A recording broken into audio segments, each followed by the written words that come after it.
Hello, everyone who's there.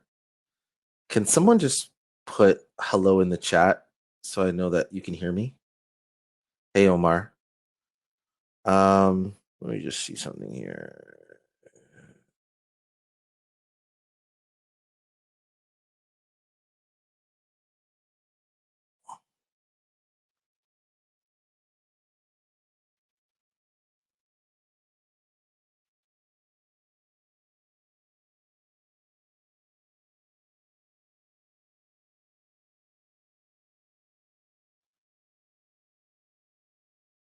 Omar, could you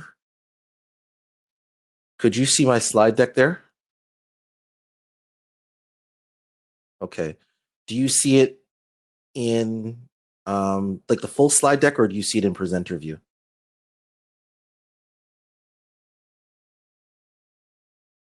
All right, perfect. That's great. Thanks, Omar. Appreciate that.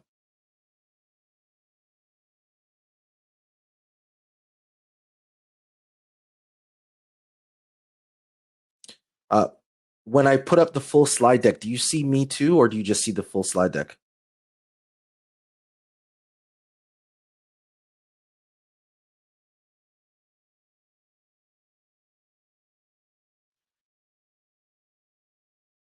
Okay, it's a split screen. Yes, Alex, everything's good so far. I'll just do one more check to make sure you can see my slide. So let's do it one more time.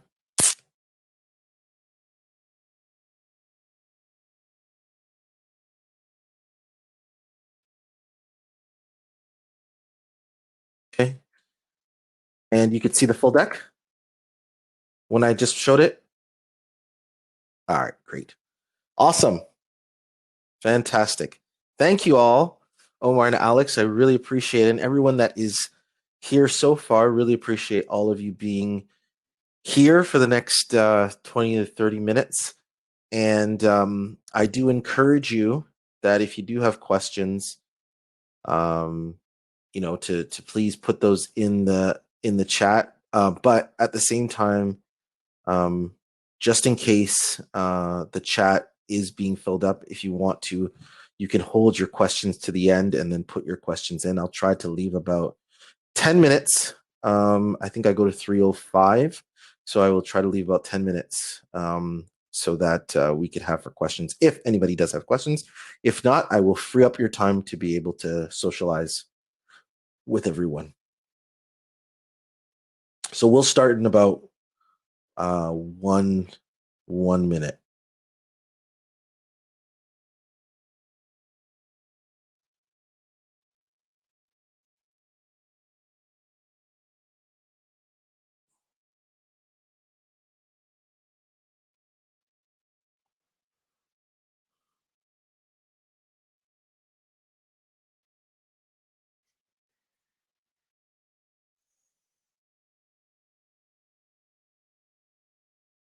All right. Well, it's 2:35, and whoever's on is on, and whoever's not is not. And so again, welcome everyone to this session where we're going to be talking about equity inclusion and a framework for internal mobility. So my name is Dean Delpeache.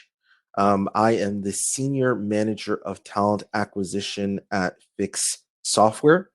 A little bit about who Fiix Software is Fiix is a medium-sized product development organization in the Toronto area with global clients.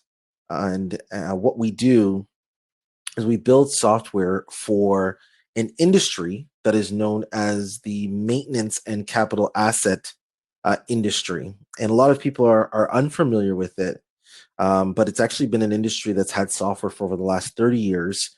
But what's happened is our organization has kind of come in and disrupted it by making easy to use software. And so my role at the company is I focus on two important aspects. The first one I focus on is managing talent acquisition and our talent acquisition teams. And then on the other side, my focus is on diversity, inclusion, belonging, and equity, as I'm accountable for our diversity strategy.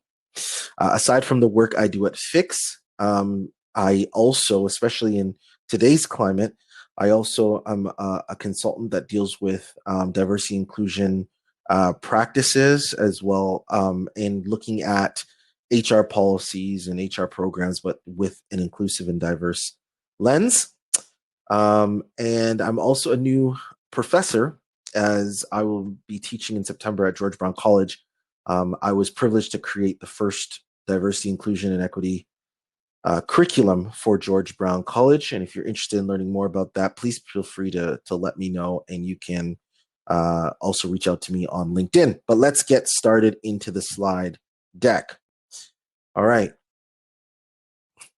Okay, so we're talking about we're talking about equity, inclusion, and creating a framework for internal mobility. And the best place to start first is really to look at what I call the diversity mix. And what that is it's understanding really that people come from all walks of life, all different backgrounds.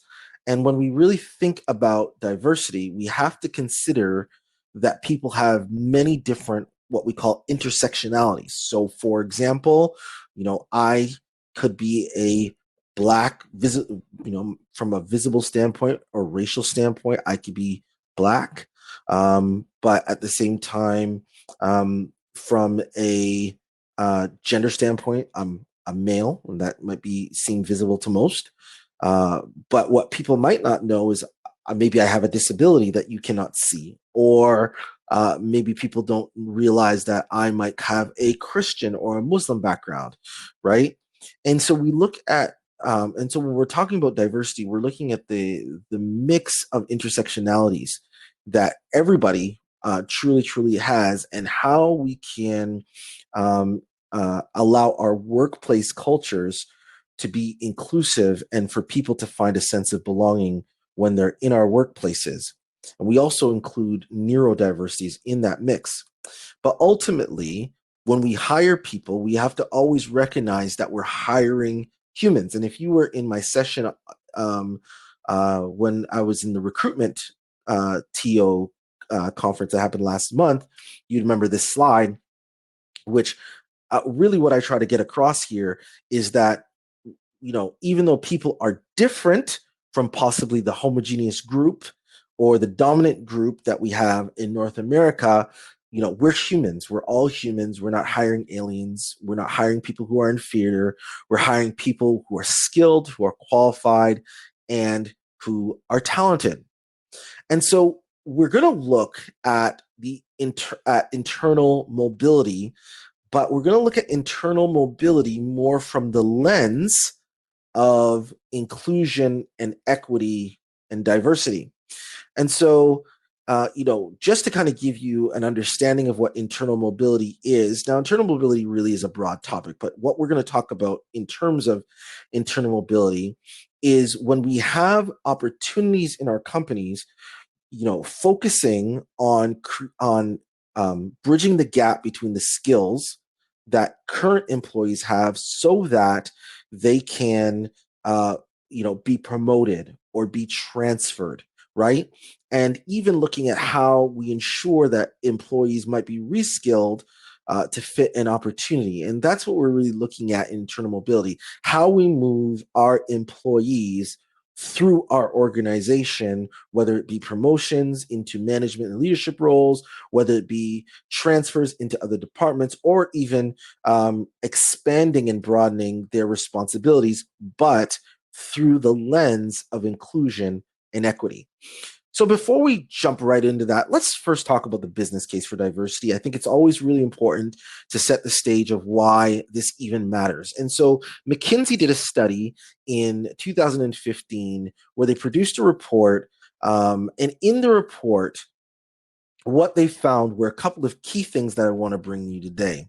The first thing they found is that companies in the top quartile of gender diversity were 15% more likely to have financial returns that were above their industry national median. And then they found that companies in the top quartile of racial and ethnic diversity were 35% more likely to have financial returns above their industry or national industry median. They also found that companies with 10% higher gender and ethnic diversity on management teams and boards in the US and the UK, here's what the results were. They found in the US, the profitability of the organization went up by 1.1%. And in the UK, they found the profitability of the organization went up by 5.8%. They also discovered that companies in the bottom quartile were for gender and ethnic and racial diversity were statistically less likely to achieve above average financial returns than the average companies in that data set. And they found that those companies were lagging. And so why this is important is because this is where we call what we call the business case, or at least a part of the business case for diversity in our organizations, and the important to ensure people are included and ensuring that there is equity. And one key thing that we know about our local marketplaces is that in the local marketplace, 33% of companies actually believe there's a skills gap. So we really won't need to find talent from every source possible that we can, right? Or else internally in our companies, there may end up to be a significant problem, which may lead to declining performance and declining revenues.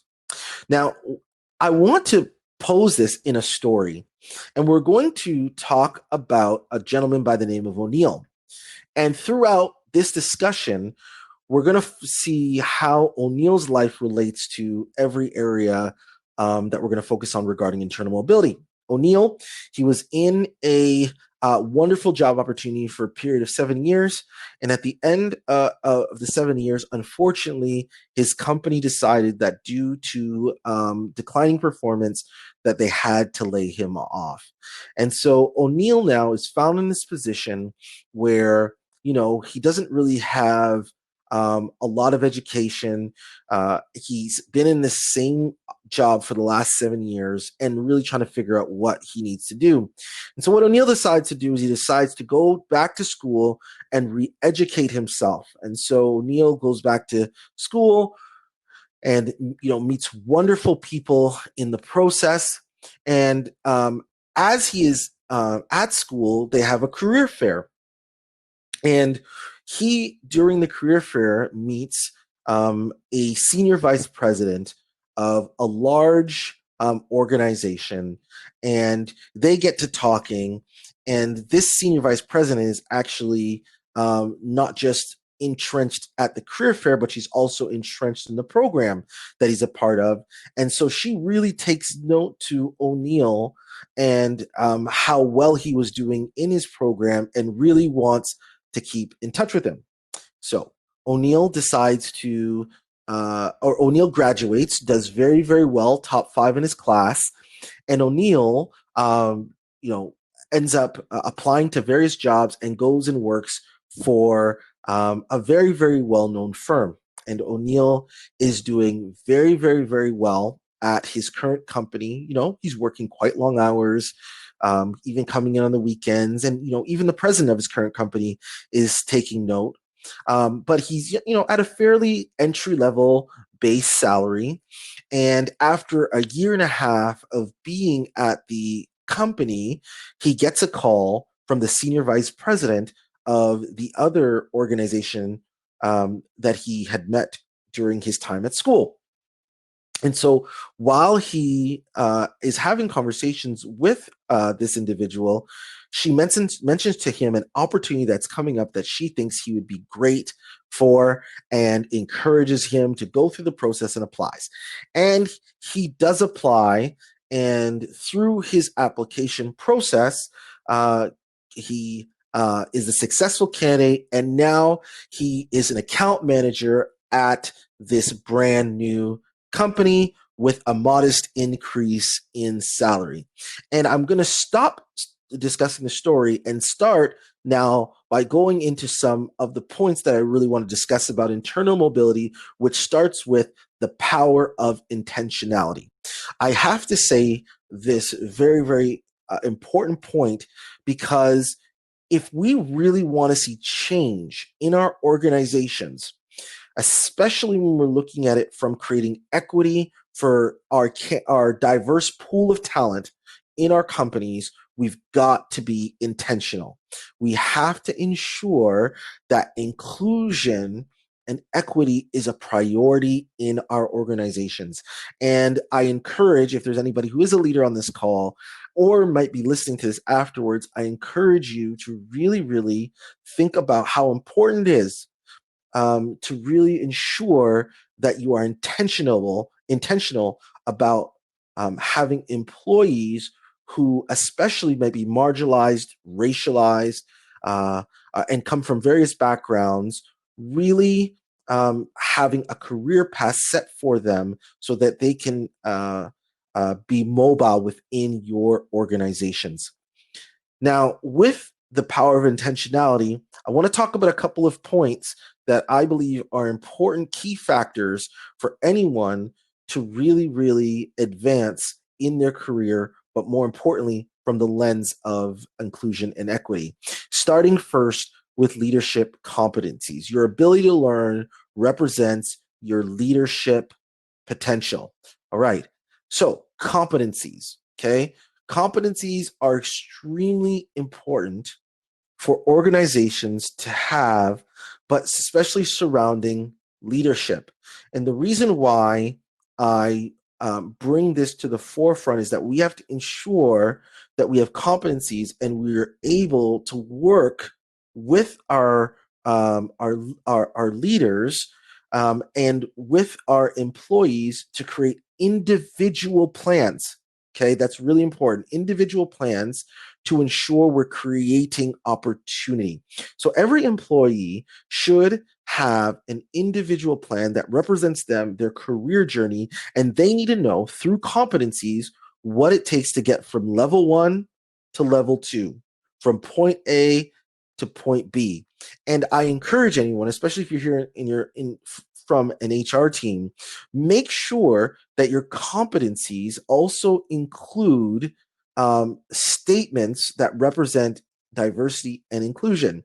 For example, understanding and appreciating and respecting diversity and cultural difference and other people's views as a competency to move to the next stage. Why is that important? Because you want to create a culture that breathes these thoughts. You want to create a culture that really believes that equity is the way forward, because if we don't have equity and inclusion in our companies, then we're not assisting and supporting the members of our team to really do their best work. And so I really want to encourage leadership competencies and competencies in general and individual plans as a part of your internal mobility journey and bringing people to the next level.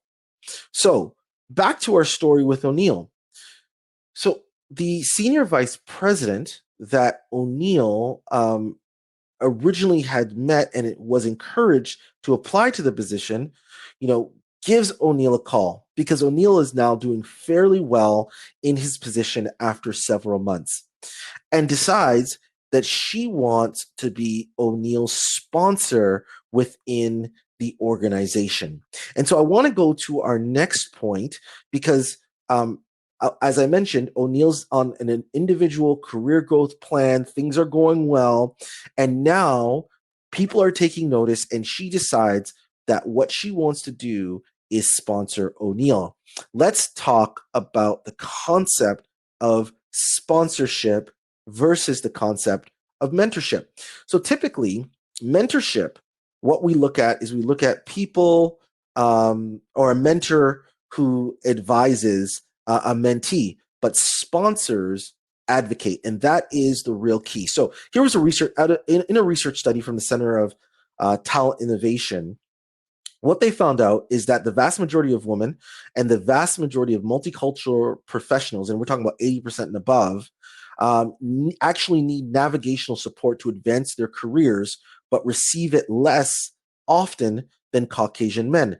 And what they found was um, even when people were assigned actual mentors, not sponsors, but mentors, they still found that more men were being promoted at least 15% more than those who were women or those who were from racialized groups.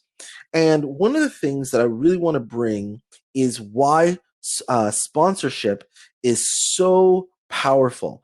Okay. And it's because what this or what this enables is it enables leaders or executives to focus on high performing people within your organization and give them opportunities.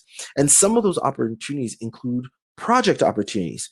So a sponsor can create project opportunities for people throughout their whole organization that showcases their work to a broader audience. And that is important because when people start to really, really see your sponsoree's work, then what begins to happen is you see individuals beginning to realize the leadership potential of your sponsoree. And so that's very, very, very important. Also, providing hands-on leadership training, or what I call boardroom building, allow the person who's being sponsored to have a stage or a platform in different leadership meetings or at different events. It could be in your quarterly company event. Allow them to have that opportunity to showcase their work. And by doing that, what you're doing is you're empowering them to be a leader. And so when we look at leadership empowerment, it's very, very important to understand that we need to include education and training for these potential leaders. And so two areas of education and training that I want to make mention of is what I call inclusive leadership training and also cultural competency training. So what are these two types of training? Number one, inclusive leadership training focuses on creating leadership skills and qualities in individuals to look at groups as individuals and not a whole. So typically in leadership styles, what ends up happening is leadership styles usually focus on a group of individuals and how to cater to a group. Whereas in inclusive leadership, it focuses on individuals and their individual needs so that you can take people from what we call the out group into an in group where they become stronger performers. And then cultural competency looks at how leaders, right, assess themselves and how they feel about intercultural development and the people that surround them. And the goal is to create greater cultural awareness in every leader so that they can manage and effectively lead teams in a stronger way. And so although there's great leadership training and great training about culture, these two areas are very specific to ensure that the leader is trained to manage diverse teams of individuals. Let's go on, just because time is running on us. Another area I want to talk about is compensation equity and wealth creation. So this is such an important topic. And what I want to really, really get out of this is that when we begin to bring people into our organizations and promote them into management and leadership roles, what we're starting to do is really reflect our customers in our communities and allow our customers to see that they're reflected in our workplaces. There is a lot of research that has gone into it.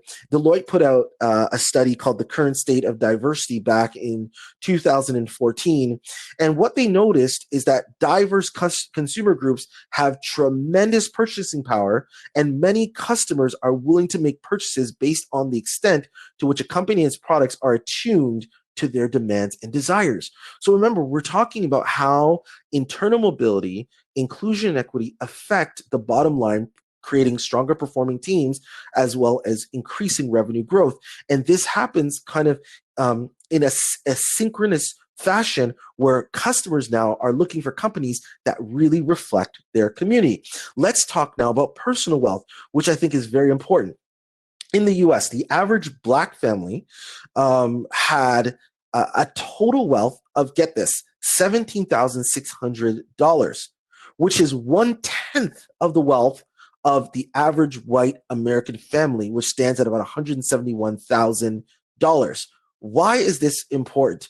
Because this gap, okay, of is a lack of access to financial services, and it's not just a symptom of the racial gap, it's also a cause. So without the ability to affordably save or invest or insure yourself against risk, many Black families struggle with wealth. And that happens with many families where there are marginalized or racialized people. So why am I talking about personal wealth then? Because when we begin to promote and move people through our organizations, what we're actually doing is causing them to create greater personal wealth for not just their family, but also their communities. And we're going to talk about that.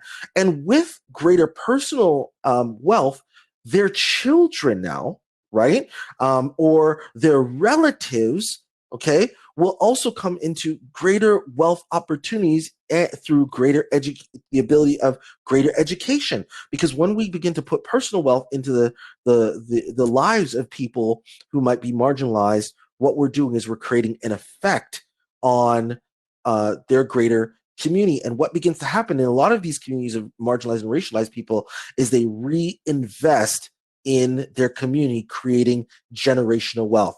I would love to go into more of that, but just due to time, I don't have the opportunity to do so. I'm going to leave with this: data measurements. So here is some data measurements for you to consider. I won't read them all out, but you might want to take a note of them. But data measurements for you to consider to give you insights on what's happening in the organization. So a perfect example is compensation data.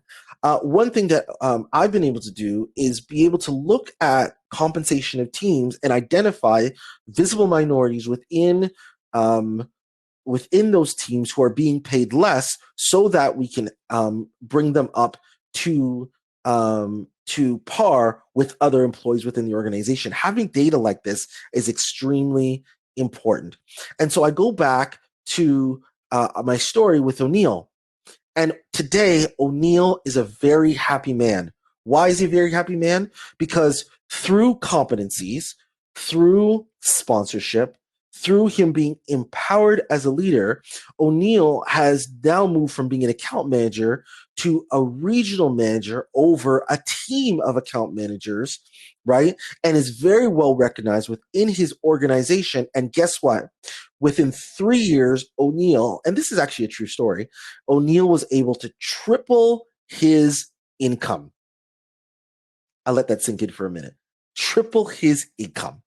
So here's where I want to kind of wrap it up. Imagine the possibilities, friends, where we can move our boardrooms from looking like this to our boardrooms looking like this. This is the whole new world where leadership diversity becomes the new normal. And I want to just kind of lead by saying that and encourage everyone to really take a look at their HR systems, HR programs, HR policies, and ask yourself, are our policies inclusive? Are they equitable to create internal mobility for all within our organization? I want to say thank you so much for being a part of this session. Listen, these are the areas where you can connect with me. LinkedIn, definitely connect with me there. I'm kind of really newer on Twitter, just building up my followership, but please, I would love for you to connect, and you could use the QR code if you want to connect with me on LinkedIn. Thank you for joining. Thank you so much to TorontoJobs.ca for having me as well as a part of today. Awesome. Now, with that said, if there's anyone who has any questions, you can feel free to ask. And if not, feel free to enjoy the rest of your day.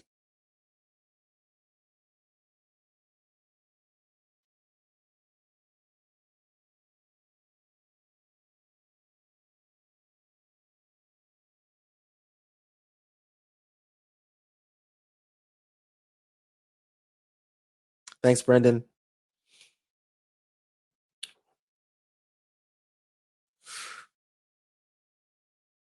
And I will stay on until everyone either leaves or if you have any questions over the next minute or so.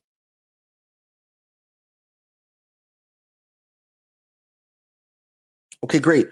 Pleasure being with all of you. Have yourself a wonderful remainder here at the Canada Virtual HR Conference. Take care.